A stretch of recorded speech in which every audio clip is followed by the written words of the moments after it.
రాష్ట్రంపై రుతుపవనాల కదలిక లేకపోవడంతో వచ్చే 3 రోజులు భారీ వర్షాలకు ఛాన్స్ లేదన్నారు వెదర్ ఆఫీసర్లు. రుతుపవనాల కదలిక మధ్య ఈశాన్య రాష్ట్రాలు చురుగ్గా ఉందని తెలిపారు. రాష్ట్రంలో కింది స్థాయి గాలులు ప్రధానంగా పశ్చిమ, నైరుతి దిక్కుల నుంచి వీస్తున్నాయని చెప్పారు. దీంతో రాష్ట్ర వ్యాప్తంగా మేఘావృతమైన వాతావరణం ఎక్కువగా ఉందంటున్నారు. ఇవాళ రేపు రాష్ట్రంలోని కొన్ని జిల్లాల్లో తేలికపాటి నుంచి మోస్తారు వర్షాలు కురిసే ఛాన్స్ ఉందన్నారు వాతావరణ శాఖ అధికారులు.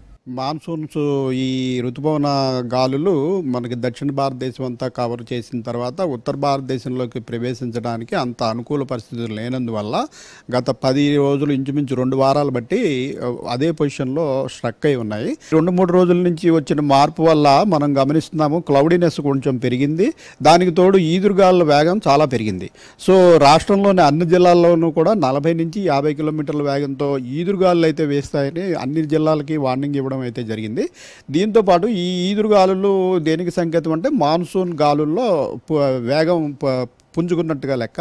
సో దీనివల్ల మనకి మరింత రాగల 3-4 రోజుల్లో కొంత పురోగతి సాధించి మళ్ళీ వర్షాలు ప్రారంభమవుతాయని ప్రస్తుతం మనం ఆశిస్తున్నాం. రాష్ట్రంలోని 33 జిల్లాల్లోనూ కూడా ఈదురుగాలులు 40 నుంచి 50 కిలోమీటర్ల వేగంతో వేస్తాయని అన్ని జిల్లాలకి వార్నింగ్ ఇవ్వడం అయితే జరిగింది.